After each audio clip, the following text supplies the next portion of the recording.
Hello everyone, আপনাদের সকলকে আরও একবার তানিয়া স্টাইল ইউটিউব চ্যানেল থেকে স্বাগতম জানিয়ে শুরু করছি।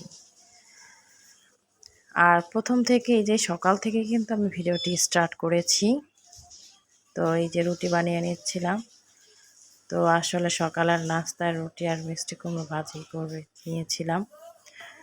আপনারা যারাই ভিডিওটি ক্লিক করেছেন, আশা রাখছি আমার সম্পূর্ণ ভিডিওটি দেখবেন। আর হচ্ছে আজকে কোথায় গেলাম ডাক্তার দেখাতে সেটাও এই ভিডিওতে রাখবো। আর সুন্দর সুন্দর ভিডিও আছে, তো সম্পূর্ণ ভিডিও দেখবেন। তো এই যে দেখতেই পাচ্ছেন, এই যে মিষ্টি কুমড়া ভাজিটা করে নিয়েছি। এই মিষ্টি কুমড়া ভাজিটা না অনেক মিষ্টি ছিল আর আঠারো একটা ভাব ছিল, রুটিতে খেতে বেশ মজার লেগেছে। তো আমি এখানে তো নাস্তা খেয়ে চলে এসেছি দুপুরের রান্নায়। এখানে সবজি ভেজিটেবলস রান্না করছি। আর এখানে মেয়েদের জন্য আর হচ্ছে একটু চিকেন রান্না করছিলাম।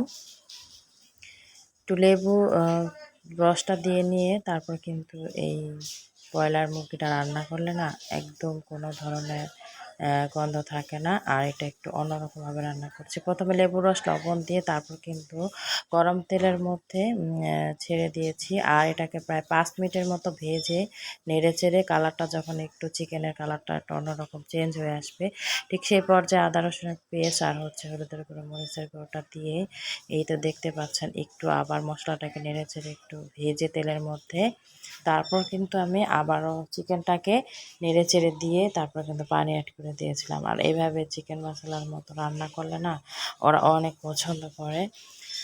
তো আপনারা চাইলে এভাবে রান্না করে দেখতে পারেন, সেটা অবশ্যই আপনাদের একান্ত ইচ্ছে।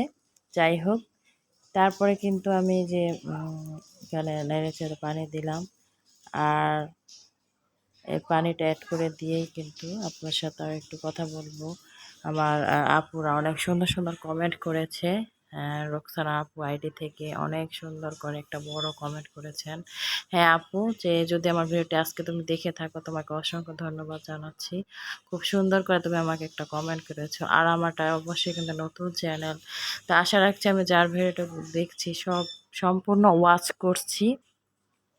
আর আমি ভাববো আর আশা রাখবো যে আপনারা আমার সম্পূর্ণ ভিডিওটি ওয়াচ করবেন। তো এখানে আমাদের জন্য আমি পোয়া মাছটা ভুনা করে নিয়েছিলাম। এরপরে কিন্তু এই যে ড্রাগন ফলটা কেটে নিয়ে আসলাম, বাচ্চাদেরকে বললাম নাও খেয়ে নাও। তো দেখা যায় বাচ্চারা কিন্তু নিজে নিজেই আসলে কিছু খায় না। কেটে যদি এভাবে সুন্দর করে সামনে পরিবেশন করে তাহলে কিন্তু খাওয়াটা হয়। তারপরে কিন্তু বেডটা গুছিয়ে নিলাম। তো চাদর চেঞ্জ করে দিয়েছি আর এই যে বালিশের কাভারগুলো কিন্তু চেঞ্জ করে দেব। তো আমার তো বেড গোছানো হয়ে গেছে। আর বেড গোছানো হয়ে গেলে পরে যে বালিশগুলো কিন্তু কাভারটা চেঞ্জ করে ফেলেছি। তো এবার রেখে দিয়েছি।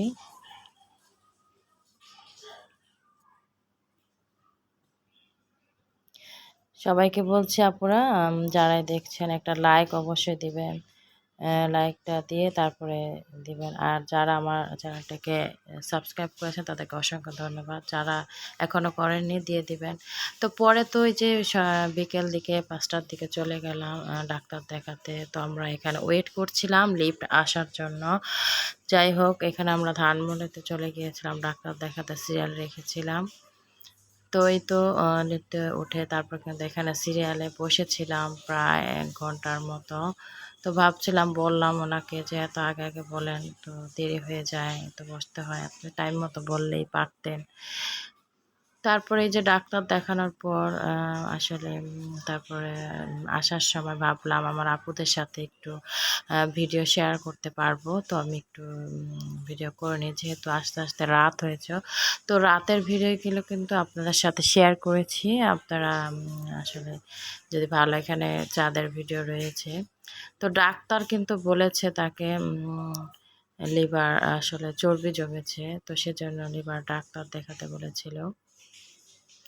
আর হচ্ছে এখানে তার যেহেতু একটু সামান্য কিডনির সমস্যা পেয়েছে, একেবারে সুন্দরভাবে চলতে বলেছে। খাবার দাবারে অনেক বাস রয়েছে, গরুর মাংস, খাসির মাংস এগুলো কিছুই খেতে পারবে না। আর এখানে মা মেয়ে একটু ভিডিও করে নিচ্ছিলাম। তো আমার মেয়ে আবার আপনাদেরকেও তো দেখলেন। ভাই দিচ্ছিল। আর আসলে রাতের বেলা কিন্তু ঢাকা শহর রিক্সা দিয়ে ঘুরতে কিন্তু ভালো লাগে। যদিও আমি ঘুরতে যাইনি ডাক্তার দেখাতে, তারপরেও কিন্তু আসার সময় একটা ঠান্ডা হাওয়া